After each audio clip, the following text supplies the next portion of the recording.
Good wishes to all of you. India's Ancient Past, Chapter 24, Rise and Growth of the Gupta Empire. Audiobook. Background.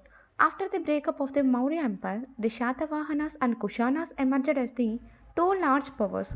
The Shatavahanas acted as a stabilizing factor in the Deccan and the south, to which they provided political unity and economic prosperity on the strength of their trade with the Roman Empire. The Kushanas performed the same role in the north. Both these empires came to an end in the mid 3rd century. On the ruins of the Kushana Empire arose a new empire that established its way over a substantial part of the former dominance of the Kushanas. This was the empire of the Guptas, who may have been of Vaishya origin. Different titles are recommended for the different Varnas by the Dharmashastras. The title Sharman or auspicious is recommended for the Brahmana, Varman or armor for the Kshatriya, Gupta or hidden also protected for the Vaishya, and Dasa or servile for the Shudra. Although the Gupta Empire was not as large as the Maurya Empire, it kept North India politically united for over a century from Anno Domini 335 to 455. The original kingdom of the Guptas comprised UP and Bihar at the end of the 3rd century. UP appears to have been a more important province for the Guptas than Bihar, because early Gupta coins and inscriptions are largely found in that state. If we exclude some feudatories and private individuals whose inscriptions are largely found in MP, UP stands out as the most important area in relation to finds of Gupta antiquities. UP therefore seems to have been the place from where the Guptas operated and fanned out in different directions. Probably with their center of power at Prayag, they spread into the neighboring regions. The Gupta were possibly federators of the Kushana in UP and seem to have succeeded them without any considerable time lag. At many places in UP, Bihar, Kushan antiquities are immediately followed by Gupta antiquities. It is likely the Gupta lent the use of the saddle, reins, button coats, trousers, and boots from the Kushanas. Remember this? Guptas lent the use of the saddle, reins, button coats, trousers, and boots from the Kushanas. All these gave them mobility and made them excellent horsemen. In the Kushan scheme of things, horse chariots and elephant had ceased to be important, horsemen playing the central role. This also seems to have been the case with the Guptas on whose coins horsemen are represented. Although some Gupta kings are described as excellent and unrivaled chariot warriors, their basic strength lay in the use of horses. The Guptas enjoyed certain material advantages. The center of their operations lay in the fertile land of Madhya Pradesh. Covering Bihar and UP. They were able to exploit the iron ores of central India and South Bihar.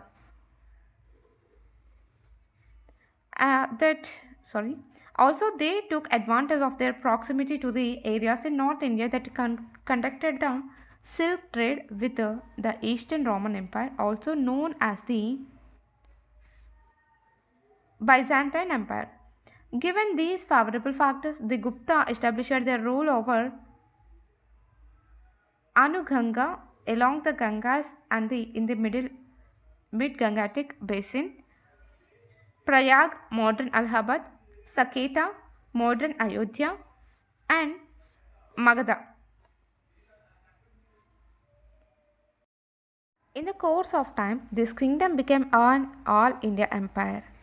The Kushana power in North India came to an end around Anno Domini 230, and then a substantial part of central India fell under the rule of the Murundas. Note this point. Kushana power in North India came to an end around Anno Domini 230, and then substantial part of central India fell under the rule of Murundas, who were possibly kinsmen of the Kushanas. The Murundas continued to rule till Anno Domini 250.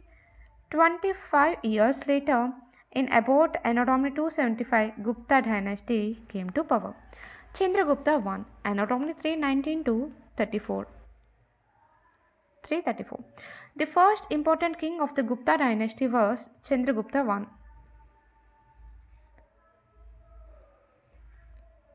He married a Lichavi princess in all probability from Nepal, which strengthened his position. The Guptas were probably Vaishyas, and hence marriage into a Kshatriya family lent them prestige. Chandragupta I seems to have been a rule of considerable importance because he started the Gupta era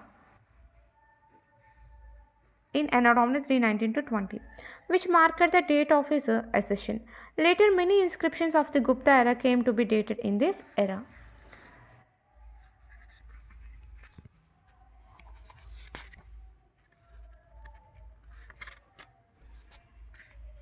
Samudragupta Anno Domini 335 to 80. The Gupta kingdom was enlarged enormously by Chandragupta's son and successor Samudragupta. Anno Domini 335 to 80. He was the opposite of Ashoka. Remember him? Samudragupta was opposite of Ashoka.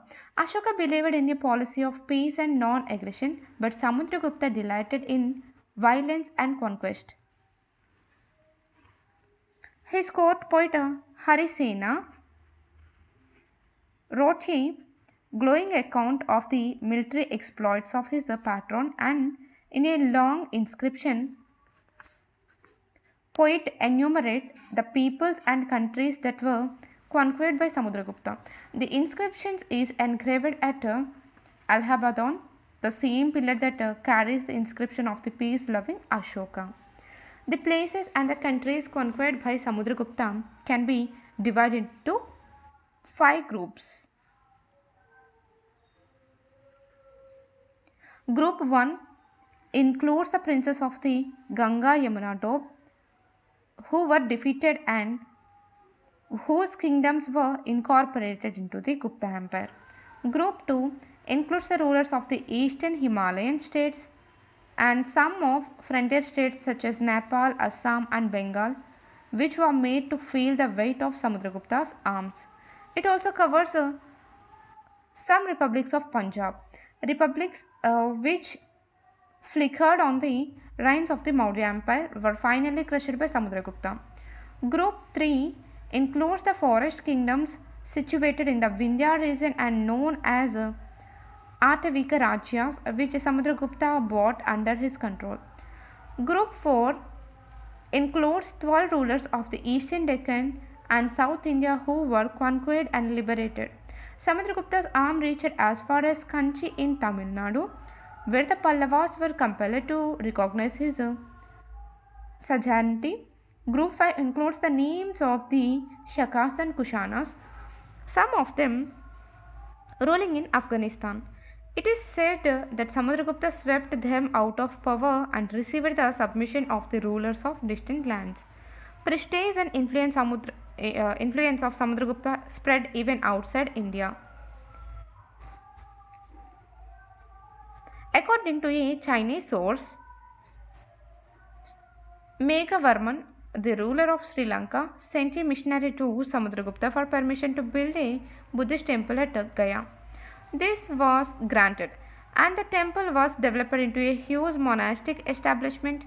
If we are to believe the eulogistic inscription at Allahabad, it would appear that Samudragupta never knew defeat, and because of his bravery and generalship, he is called the Napoleon of India.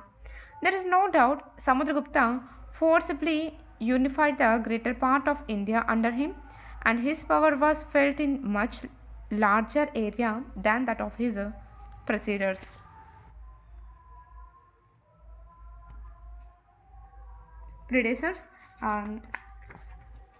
Chandragupta II, Anno Domini 382, 412.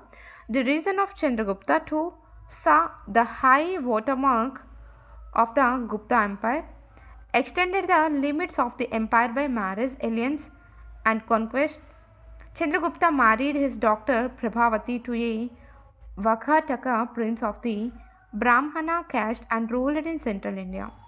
Prince died and was succeeded by his young son Prabhavati, thus became the virtual ruler, as testified to by some of her land charters, which betray the influence of the Eastern Gupta writing.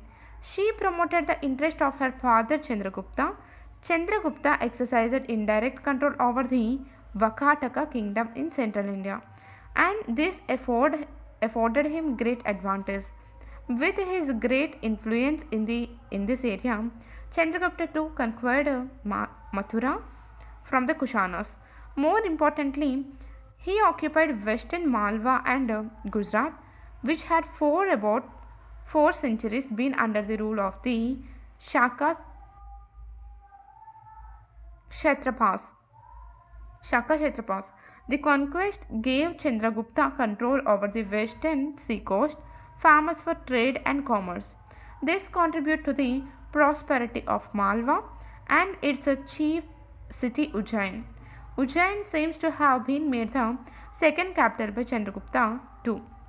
The exploits of a king called Chandra and glorified in an iron pillar inscription fixed near Qutub Minar in Delhi. If Chandra corresponds to Chandragupta too, it would appear that he established Gupta authority in northwestern India and in substantial part of Bengal. However, the epigraphic Yelosi seems to be exaggerated.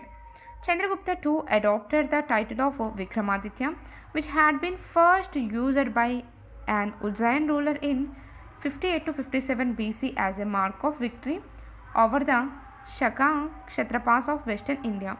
This Ujjain ruler is traditionally called Shakari or the enemies of the Shakas. Vikrama Samvat or era was started in 58 to 57 by Shakari. However, Chandragupta too proved to be greater Shakari and Vikramaditya. The court of Chandragupta II at Ujjaini was adorned by numerous scholars including Kalidasa and Amarsimha. It was during Chandragupta's reign the Chinese pilgrim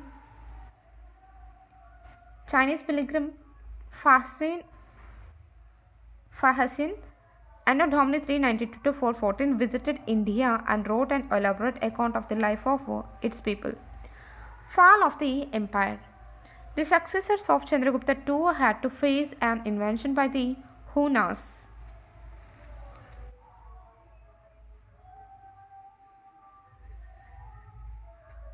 From Central Asia in the second half of Anno Domini 5th century. Although initially the Gupta king Skanda Gupta took effective measure to stem the march of the Hunas into India.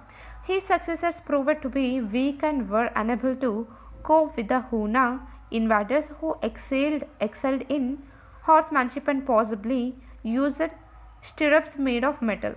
They could move quickly and being excellent archers, they seem to have achieved considerable success not only in Iran but also in India. By Anno Domini 485, the Hunas occupied eastern Malwa and a substantial portion of central India, where their inscriptions have been found. Intermediate regions such as Punjab and Rajasthan also passed into their hands. This must have drastically reduced the extent of the Gupta Empire at the beginning of the 6th century. Although the Huna power was soon overthrown by Yashodharma of Malwa, who belonged to the Alikara feudatory family. Malwa prince successfully challenged the authority of Guptas and set up in Anno Domini 532 a pillar of victory commemorating his conquest of almost the whole of northern India. Yashodharma's rule was short-lived, but it dealt a several blow to the Gupta Empire. The Gupta Empire was further undermined by the rise of the feudatories, the governors appointed by Gupta kings in North Bengal and their Feudatories in Samanta or southeast Bengal tended to declare themselves independent. Later, Guptas of Magadha established their power in Bihar. Alongside them, Maukharis rose to power in Bihar and UP and had their capital at Kanauj. Seems that by Anno Domini 550, Bihar and UP had passed out of Gupta hands. By the beginning of the 6th century, we find independent princes issuing land grants in their own right in northern MP, though they used the Gupta era in dating their charters. Rulers of Vallabhi established their authority in Gujarat and Western Malwa. After the region of Skandagupta, that is Anno Domini 467, hardly any Gupta coin or inscription has been found in Western Malwa and Saurashtra. The laws of Western India, which seem to have been complete by the end of the 5th century, must have deprived the Guptas of the rich revenues from trade and commerce and crippled them economically. In North India, the princes of Tansar established their power in Haryana and then gradually moved on to Kanauj. Gupta state may have found it difficult to maintain a large professional army because of the growing practices of giving land grants for religious and other purposes, which was bound to reduce revenues. Their income may have been also lost by the decline of foreign trade. The migration of a guild of silk weavers from Gujarat to Malwa in Anno Domini 473 and their adoption of non-productive professions showed that there was no great demand for the cloth produced by them. The advantages from Gujarat trade gradually disappeared. After the middle of the 5th century, Gupta kings made desperate attempts to maintain their gold currency by reducing the content of pure gold in it, but this proved to be of no avail. Although the rule of the imperial Gupta lingered till the 6th century, the imperial glory had vanished a century earlier. End of the chapter chronology. Anno Domini 3rd century, the original kingdom of the Guptas comprised UP and Bihar at the end of this century. 230, end of the Kushana power in North India, the Murandas ruled till Anno Domini 250. 275, the dynasty of the Guptas gained power. 319 to 20, the Gupta era started by the first Gupta emperor Chandragupta I. 319 to 34, Chandragupta I. 355 to 80, Samudragupta, the son and successor of Chandragupta I. 280 to 412, Chandragupta II. 399 to 414, visit of Chinese pilgrim Fahesin. 5th century, the Huna invention in the second half of this century. 463, end of Skandagupta's region. 473, migration of a guild of silk weavers from Gujarat to Malwa. 485, the Hunas occupied eastern Malwa and a part of central India.